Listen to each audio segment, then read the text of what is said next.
Leo TV ప్రేక్షకులందరికీ నమస్కారం అండి. నేను doctor G V Somayajulu, consultant laparoscopy and surgeon and proctologist, Hyderabad. ఇవాళ మీ ముందు ఒక ఇంపార్టెంట్ విషయం, ఒక సబ్జెక్ట్ గురించి అందరికీ అవేర్నెస్ తీసుకొద్దామని. ఫిషర్ ఇన్ యానో అంటాం. ఫిషర్ ఇన్ యానో అంటే ఏమిటి అంటే అరిశం మొలలు అంటాం తెలుగులో. కింద బాటమ్ పార్ట్లో మోషన్ వెళ్ళినప్పుడు అక్కడ నొప్పిగా వచ్చి చిన్న చుక్కలు రక్తం పడితే ఈ లక్షణం ఏమిటి అంటే ఫిషర్ ఇన్ యానో, అరిశం మొలలు ఉంది అని. ఇప్పుడు ఇందులో రెండు రకాలు ఉన్నాయండి. ఒకటి మొలలు అంటాము, ఒకటి అరిశం మొలలు అంటాం. మొలలు అంటే ఇంగ్లీష్లో మనం ఏం చేస్తాం, పైల్స్. అక్కడ బ్లడ్ వెసల్స్ ఎంగార్జ్ అయిపోయి వాచిపోయి ఉంటాయి, బ్లీడింగ్ ఉంటుంది. మోస్ట్లీ పెయిన్లెస్ బ్లీడింగ్ ఉంటుంది, అప్పుడప్పుడు పెయిన్ఫుల్ బ్లీడింగ్ రావచ్చు. ఇది మొలలు. అరిశం మొలలు అంటే ఏంటంటేనండి, వెన్ యూ హ్యావ్ మోషన్కి వెళ్ళినప్పుడు, మన సంఘప్రచోళనకి వెళ్ళినప్పుడు, లెట్రిన్కి వెళ్ళినప్పుడు ముందు మోషన్ రావడం కన్నా ముందు పెయిన్ మొదలైపోతుంది. కొంతమంది అయితే మోషన్కి వెళ్ళాలి అంటే ఇప్పుడు వెళ్దామా, కొంచెం తర్వాత వెళ్దాం, ఎందుకు అంటే నొప్పి ఎక్కువ ఉంటుంది, సివియర్ పెయిన్ ఉంటుంది అనమాట. సో ఇలా ఉన్నప్పుడు వాళ్ళు మోషన్ అయ్యేటప్పుడు కూడా చాలా బాధపడతారు. కొంతమంది సబ్బు రాసి నొరగ రాసుకొని వేలికి పెట్టి ఇలాంటివన్నీ చేస్తూ ఉంటారు. సో అంటే అంత సివియర్ పెయిన్ ఉంటుంది. దాని తర్వాత మోషన్ అయిపోయాక కూడా కొంతమందికి హాఫ్ అన్ అవర్ 1 అవర్ దాకా సివియర్ పెయిన్ ఉంటుంది. సో కొంతమంది ఏంటంటే ఈ symptoms is the predominant symptom of fissure in ano. అయితే ఈ ఫిషర్ అంటే ఏమిటి? What is fissure?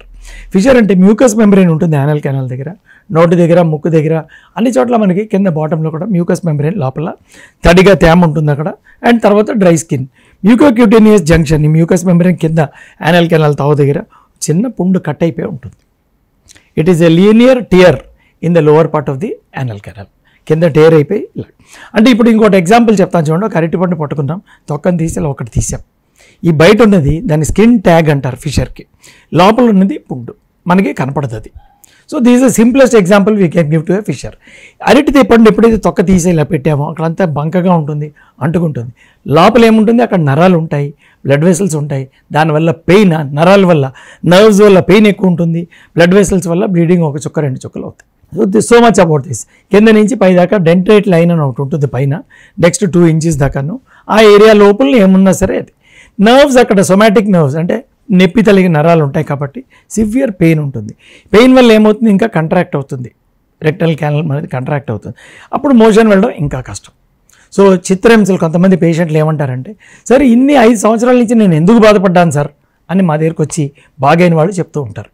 అంటే it can be simply cured, totally curable, and మీకు దీంట్లో సైడ్ ఎఫెక్ట్స్ ఏముండవు, కాంప్లికేషన్స్ ఏమీ ఉండవు. ఇది నెంబర్ 1.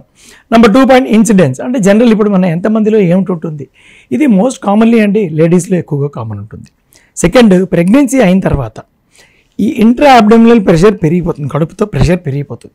ఆ ప్రెషర్ కింద యానల్ క్యానల్లో బేబీ తల్లికి హెడ్, యూట్రస్ లోపల నుంచి మోషను, యూరిన్ బ్లాడరు ఇవన్నీ కలిపి అక్కడ ప్రెషర్ అవుతాయి. కాబట్టి ఆ సివియర్ పెయిన్ వచ్చి అక్కడ బేబీ డెలివరీ అయినప్పుడు లేకపోతే కాన్స్టిపేషన్ వచ్చినప్పుడు స్కిన్ ఇలా కట్ అయిపోతుంది, లీనియర్గా ఇలా కట్ అయిపోయి ఉంటుంది.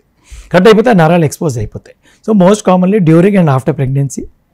Number 2, constipation. కొంతమంది మోషన్కి మలబద్ధకం అంటాం, మోషన్ వెళ్ళి 10 నిమిషాలు కూర్చుని 15 నిమిషాలు కూర్చుని ముక్కి వెళ్తారు. అలాంటి సిమ్టమ్ ఉంటే డాక్టర్ దగ్గరికి వచ్చి ముందుగా దీన్ని పరిష్కారం చేసుకుంటే కాంప్లికేషన్ రాదు. నెక్స్ట్ ఏంటంటే కాన్స్టిపేషన్ అయిపోయింది. ఫుడ్ హ్యాబిట్స్, టైంకి మోషన్ ఫుడ్ తినడం, టైంకి పడుకోవడం, టైంకి లేవడం, అడిక్వేట్ వాటర్ తీసుకోవడం, ఫైబర్ ఫుడ్ తీసుకోవడం. ఫైబర్ అంటే పీచు పదార్థం అన్న ఫుడ్, ఇలాంటివన్నీ తీసుకుంటే మెత్త సాఫ్ట్ దీనికి ఆపోజిట్ ఏంటి, పేస్ట్రీసు, కేకులు, బ్రెడ్లు, మైదా ఫుడ్, ఇవన్నీ ఆపోజిట్. ఇవన్నీ అవాయిడ్ చేయడం, ఫైబర్ ఫుడ్ తీసుకోవడం, ఫ్రూట్స్ తీసుకోవడం. జామకాయ చాలా మంచిది, మొక్కజొన్న పొత్తు చాలా మంచిది, సో యాపిల్స్ ఇలాంటివన్నీ మంచివి. హై ఫైబర్ కంటైనింగ్ ఫుడ్ ఇది తీసుకుంటే మోషన్ ఫార్మ్ అవుతుంది, దానివల్ల ఇలా స్ట్రెయిన్ మనకు ఉండదు. సో మలబద్ధకం ఒకటి మోస్ట్ కామన్. ఫుడ్ టైంకి తీసుకోకపోవడం, quality of the food. Number 4, oil and మసాలాలు ఎక్కువ రోజులు తీసుకోవడం. దీని తర్వాత కొంచెం మెంటల్ టెన్షన్, ఎక్కువ జర్నీ చేయడం, ఇవన్నీ కూడా యాడ్ చేసుకోండి. సో ఇవన్నీ these are the contributory factors. కొంతమందికి ఫ్యామిలీలో వస్తూ ఉంటాయి, that's a different, familial factor అంటాం, that's also a different factor. Incidence ఏంటి అంటే జనరల్గా పైల్స్ ఇవన్నీ బాటమ్ అన్ని కంప్లైంట్స్ ఏంటంటే 15% of the population at any time. 15% 100 మంది తీసుకుంటే 15 మందికి ఈ బాటమ్ రిలేటెడ్ ప్రాబ్లమ్స్ ఉంటాయి. అందులో 20% to 30% is fissure. Okay, so fissure అంటే ఈ పుండు వస్తుంది, బ్లీడింగ్ వస్తుంది, పెయిన్ ఉంటుంది, చాలా సివియర్ పెయిన్ ఉంటుంది. 20% దాకా ఇవి ఇన్సిడెంట్స్ మనకి కామన్గా ఇట్ ఈస్ అబ్జర్వ్డ్. అయితే ఇది మోస్ట్ కామన్ అనమాట. ఇంకో కారణం ఏంటంటేనండి కాన్స్టిపేషన్, కొంతమందికి డైరియా, ప్రైమరీ కాజెస్ అంటాము, ఫైబర్ ఫుడ్ తీసుకోకపోవడం ఇదైందా. సెకండరీ కాజ్ అని కొన్ని ఉన్నాయి. లోవర్ పార్ట్ ఆఫ్ ది ఇంటెస్టిన్లోను tuberculosis, ulcerative colitis, Crohn's disease, ఇలాంటి కొన్ని రోగాలు, క్రానిక్ లార్జ్ ఇంటెస్టినల్ డిసీజ్ ఉన్నాయి. వాటి తల్లికి సైడ్ ఎఫెక్ట్గా కూడా మనకి ఫిషరీ నానో వస్తుంది. These are the very common important factors. And irritable bowel syndrome అని కూడా ఉంది, ఐబిఎస్, ఫిషర్, క్రోన్స్. కొన్నిసార్లు హెచ్ఐవి కేసులు, కొన్నిసార్లు క్యాన్సర్లు కూడా ఉంటాయి. సో ఇది ఉందంటే ఏమైనా ఉన్నాయా లేదా చూసుకోవడం, ఏమీ లేవంటే దాన్ని ట్రీట్మెంట్ చేయడం. Thank you.